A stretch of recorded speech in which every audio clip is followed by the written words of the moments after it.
1000 বিঘা বনভূমি আমি উচ্ছেদ কৰিম।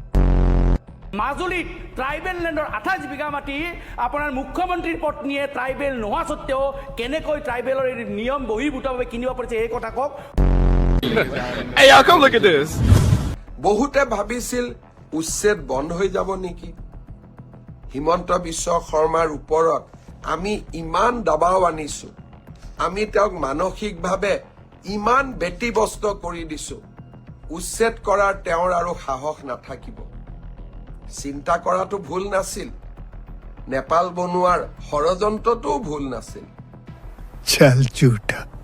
কিন্তু আপোনালোকক মই জনাব খুজিছো যে আপোনালোকক মই সন্তুষ্ট কৰিব নোৱাৰিলো।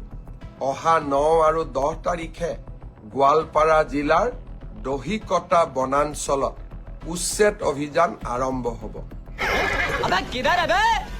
1000 বিঘা বনভূমি আমি উচ্ছেদ কৰিম আৰু আমি অসমবাসী ৰাইজৰ বন সম্পদ ৰক্ষাৰ যুদ্ধখন চলাই যাম। Wake up to reality. উচ্ছেদৰ কথা কওঁ, আপোনালোকে কি কৈছে উচ্ছেদৰ উমৰাঞ্চত যে আদানী গ্ৰুপক দিয়াৰ নামত 9000 বিঘা উচ্ছেদ কৰিব খুজিছিলে, চাৰিওফালে আন্দোলন লগাৰ কাৰণে তেওঁলোক আপোনালোকে মাত নামাতা হৈছে, এতিয়া মাতিব পৰা নাই। কোকৰাঝাৰত 3600 বিঘা মাটি আপোনালোকে উচ্ছেদ কৰিবলৈ লৈছিলে, বৰভূমি উচ্ছেদ কৰিব লাগিছিলে। মাজুলীত ট্ৰাইবেল লেণ্ডৰ 28 বিঘা মাটি আপোনাৰ মুখ্যমন্ত্ৰীৰ পত্নীয়ে ট্ৰাইবেল নোহোৱা সত্ত্বেও কেনেকৈ ট্ৰাইবেলৰ নিয়ম বহিৰ্ভূতভাৱে কিনিব পাৰিছে এই কথা কওক।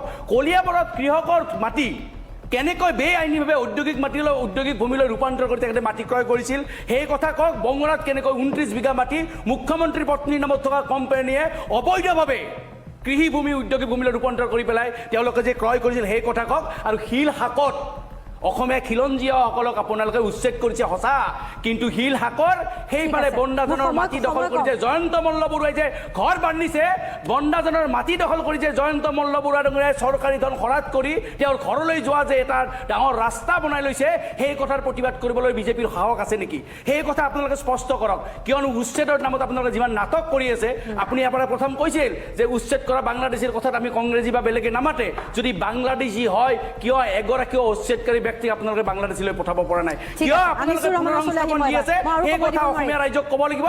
কেৱল ৰাজনৈতিক স্বাৰ্থৰ বাবে, ৰাজনৈতিক ৰুটি হেকাৰ বাবে যদি আপোনালোকে উচ্ছেদৰ নামত এইবিলাক কথা কয়, সেইবিলাক কথা ক'লে হাস্যকৰ হ'ব।